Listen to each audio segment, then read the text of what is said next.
Hey everyone, this is Austin Schur here with We Write About Music, and today I am speaking with Andrew Whitehouse. He has just released a fantastic new track called The Darkness in Your Soul, and I'm super excited to talk to him all about it. Andrew, I want to thank you so much for taking the time out of your day to do this. How are you doing? I'm doing fantastic. Thank you so much for having me. How are Yeah, you?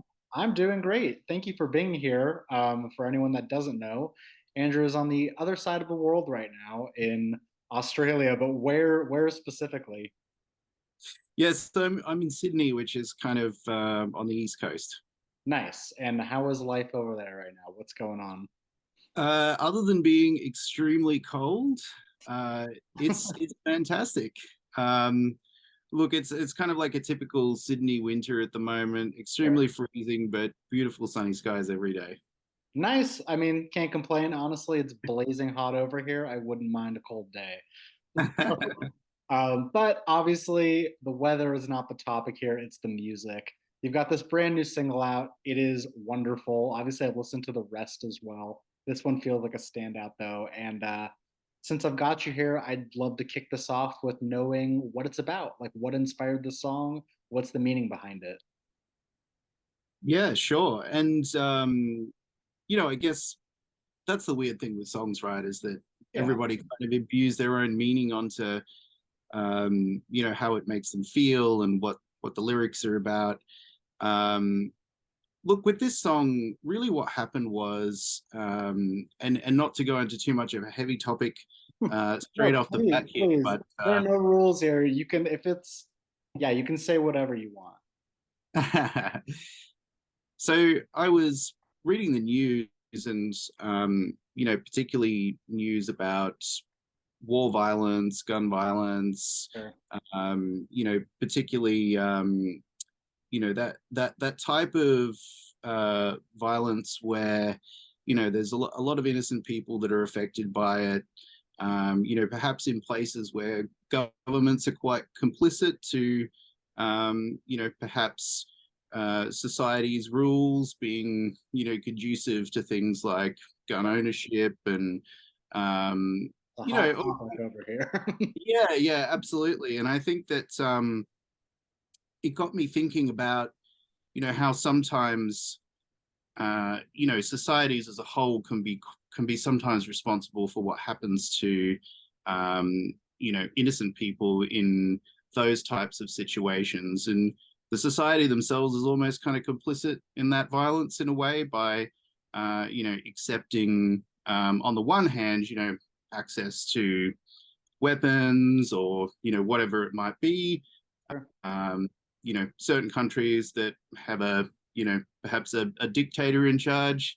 Yep. Like we're seeing, there's a lot of unrest in the world at the moment, and I think that that was the kind of central theme to the song. Is in a way we've kind of all got a bit of darkness in ourselves, and it's kind of up to us as a community, citizens of the earth, to kind of think about, what how we're affecting the rest of society when we, when we make our laws, when we pass our rules, all of those sorts of things. So that's really what it is at the core. It's kind of like there's a little bit of darkness in everyone.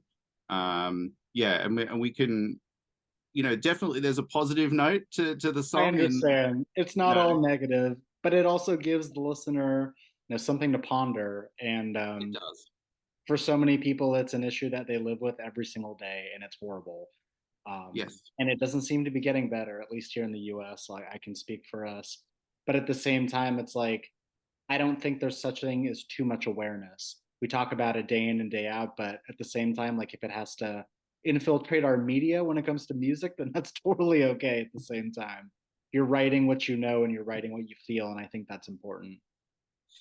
Very true. Yeah. And I think, while some of the things I've just said are quite explicit, I think that, really the the thread of that idea was just the initial inspiration for the song, whereas Yeah. it's probably, it's probably gone into the realms now of more um, wordplay and, so I would say really it's whatever the listener imbues as a meaning onto it. Absolutely. Um, I don't want to take away too much from the meaning of it, but I also want to get into a few other things here. Obviously, the song sounds great, and you operate as a solo artist.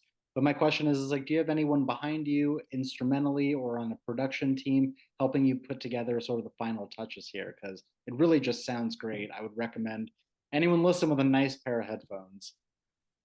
Well, thank you so much. I don't have a team, so the only folks that are helping me is got an amazing guy, Jamie Parks, out of the UK, who played drums, Okay. and that's just because he's amazing and always does a great job, even remotely. Um, but also on this particular track and this EP, I worked with Michael Beinhorn on pre-production. Okay. So Michael Beinhorn of Soundgarden fame, um, he is now running his own remote pre-production Wow. artist incubator kind of service. So yeah, working with Michael was absolutely incredible. That's huge. Uh, yeah, yeah, Yeah. yeah. He's unbelievable, as you probably imagine, Yeah. and really took me from a place where I guess I was kind of maybe second guessing myself a lot, and really kind of elevated me as an artist. And yeah, more than anything, just kind of gave me permission to just write freely and do the things that I wanted to do. So yeah, but that's really just it. Everything else is me. That's I've got amazing. my little studio here, and yeah. Small but mighty, and that's really all that matters. One thing that I really enjoy about the song the most is that it doesn't just stick to one style. Like obviously it's rooted in rock and alternative, elements, but at the same time like it expands more. I want to know from your perspective, how are you pitching this to people? Like when people say like what kind of music are you making? What are you telling them? That's a Obviously great. no right answers either because it could be a little bit of everything. Yeah, look, I guess I haven't really thought about it too much. In terms of, I guess, the genre where you would slot something in on a streaming service, or perhaps that type of thing. But outside of that, really, I think that's what's kind of nice about this for me, is that it's a way for me to kind of blend a lot of things together that I find really interesting. And I suppose that that kind of speaks to the industry today, which is, I guess, pretty open of Extremely. genre blending. No, every listen, man, with as soon as like production took the next step, Yeah. everything is everything. Rock is pop and pop is rock, and it's like there's no Yes. holes anymore.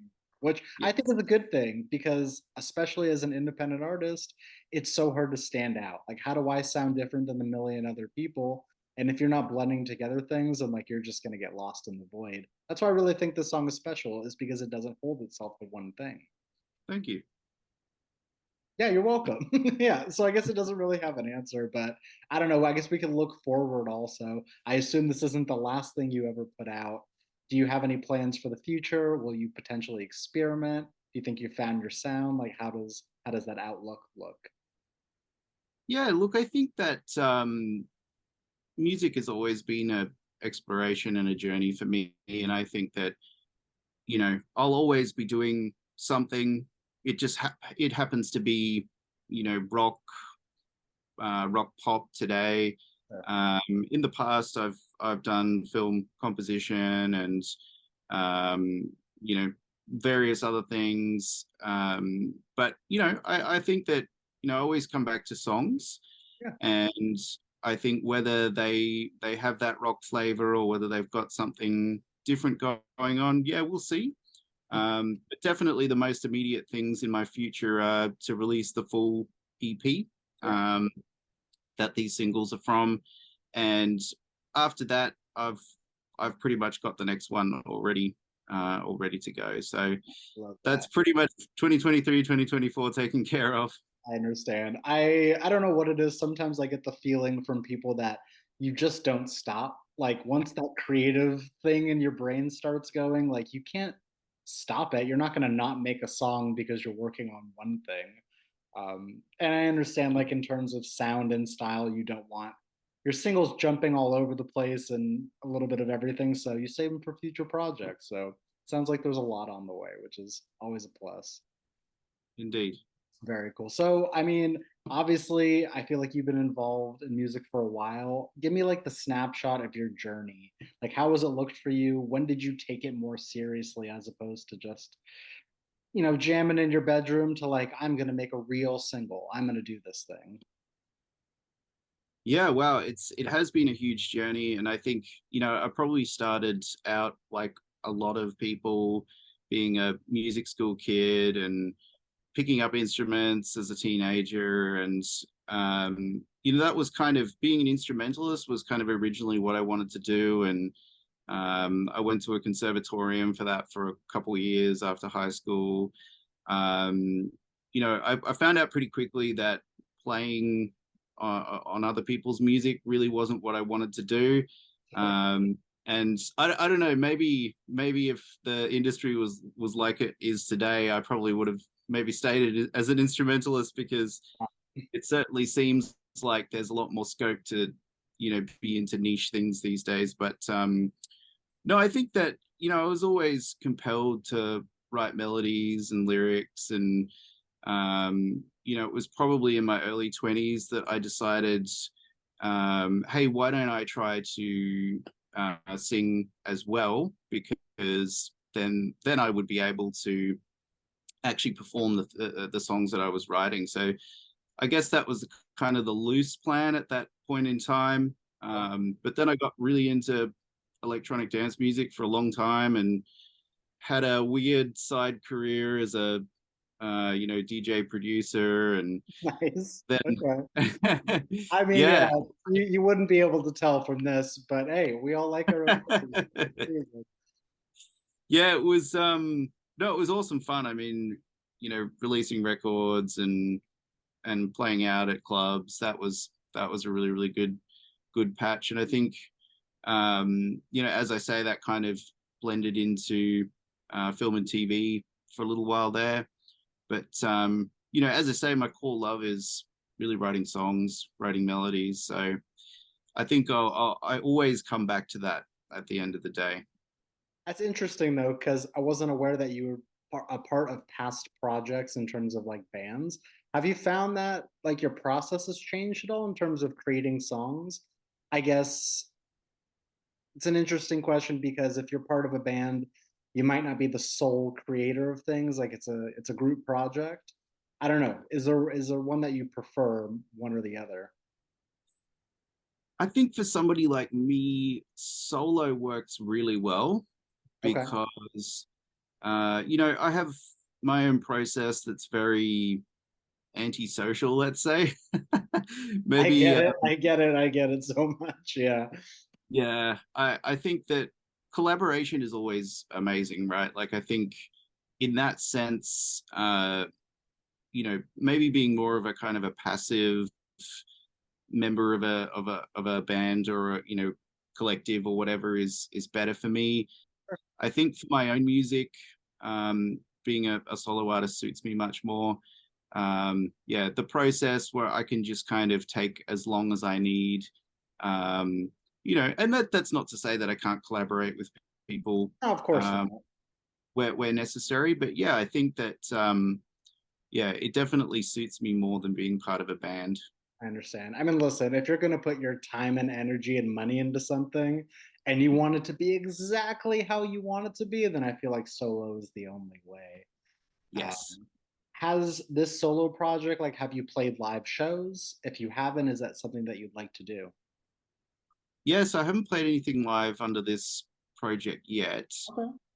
I guess the jury's still out as to whether I may do it, this year or next year. Or, at this point in time, I'm kind of just basing it on interest in the project. Sure. And I think whether this remains a kind of a purely bedroom-based endeavor, I think that's kind of viable these days. And if there were to be a time where, occasionally I do get people hitting me up saying, hey, when are you playing live? When that hits a sort of critical mass, I think maybe I'll put a show together. Yeah, there you We'll go. see. You know what? You take your time on it. If it's not the priority, that's okay. But at the same time, it's fun. Um, Definitely. Hypothetically speaking, is there a song that you've released or one that's unreleased that you're most looking forward to playing in a live setting? Wow. Uh, I wouldn't say a specific song, although definitely I'm I would love to see what would happen if I got a bunch of musicians together and tried to play some of this stuff live. I Yeah, mean, I guess because it has been so solo all the way up to this point. Um, I think it would actually be pretty unreal to see what other people would bring, how they would actually play the songs. There's always a kind of a magic that happens when other people are playing your music as well at the same time. And I think, yeah, that would be super fun to experiment with.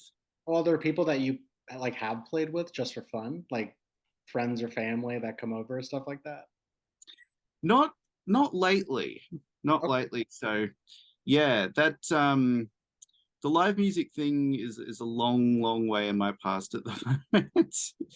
I Who understand. knows what could happen? I got it. Well, we're recording this on July 2nd, which is officially the 1 day pass mark of the halfway point of this year, which is crazy that we're even halfway finished. What does the rest of this year look like? What are some goals that you'd like to hit? Yeah, well, definitely releasing the full EP is where I'm Cool. headed. So I've got a bit of a plan in the background about when the right time will be to do that. Sure. And it's really at the moment it's just based on kind of some of the things I'm doing on social media and Yeah, trying to hit a few goals there first before I do the full release. I Um, understand. And so obviously, yeah, the single release is the way to go nowadays. You can't just drop it on out there as much as you'd like to. very true. And, as much as I'm really excited to share all of this music and to get it out there, um, I think it's for somebody like me, for an artist like me, I think it's really important to kind of take my time and, make sure that, there's good interest there. There's people out there ready to receive it. So, that's kind of the focus for the rest of the year. And as I say, I've already pretty much written the next EP. Sure. Uh, so I'll start to plan the production cycle for that probably for early next year. So Take your time. Don't rush it. Not worth it. I've got a couple more for you. I want to know, like, what have you been listening to, and is what you're listening to nowadays, does that have any impact on the music you're making?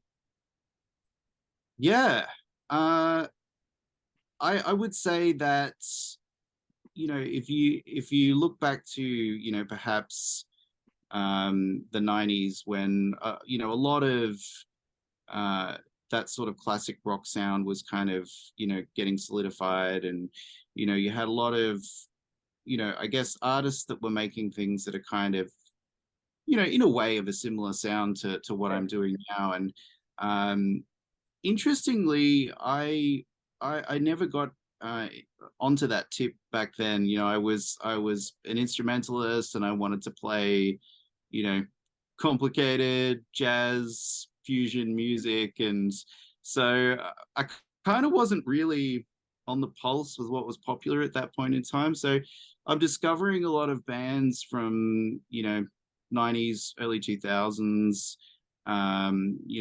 listening to a lot of that stuff again, you know a lot of the Seattle stuff, Yeah, Soundgarden, um, just kind of, I suppose, rediscovering old records. And, I probably, I would say that it's influenced me, but at the same time, I feel that era had something about it that we are really missing today. It had a a cultural connection to it that's really kind of, I feel at least, not there anymore in music as a whole. And I think there was a kind of a, perhaps a detachment from access, Sure. you know, that made bands and artists and music more magical. And I think that I'm sort of gravitating towards the sounds that remind me of that.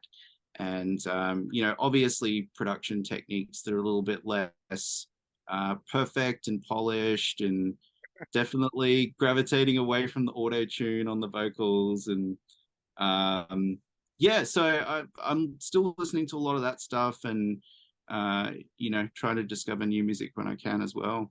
No, that was a great answer. I totally feel you on that. I feel like, in 2 clicks, you can listen to anything that was ever released ever. And yeah, sort of losing that magic of, "Oh, my friend told me about this band," or "You gotta check out this song." And, "Oh, but you have to come over to my house to listen to it." Like, that's completely lost. It's gone forever. Um, Yes.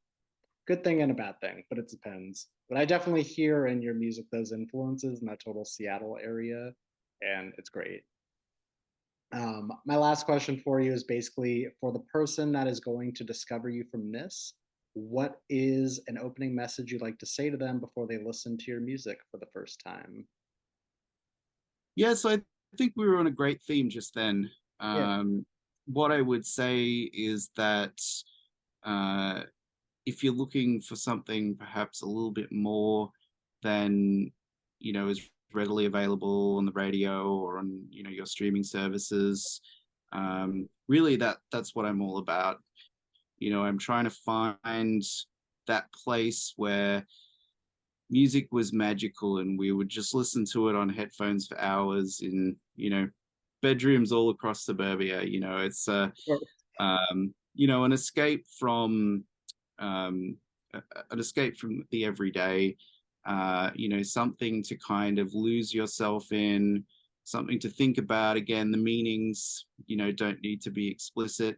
That's what I would say. I mean, if you're looking for something to kind of take you away and make you think, um, but also obviously have great grooves, great sounds, a little bit on the heavier side, Yeah, that's pretty much me. and that's for you. If that checks your boxes, then I say listen, and if it doesn't, listen anyway. Yeah. Androna, thank you so much for taking the time. Please let me plug your music for you once more before you take off. If you guys missed it the first time around, the song is called The Darkness in Your Soul. We will have the links in our articles that you can listen and share and follow along and do all that fun stuff. Obviously, it sounds like there's so much more in the works right now that's going to be shared towards the next 6 months. So, time to pay attention. Thank you so much, Austin. And thank you, Andrew. I hope you have a great rest of your day as mine is ending. And I hope to speak soon. Absolutely. All right. I'll take care. You take care. Bye bye.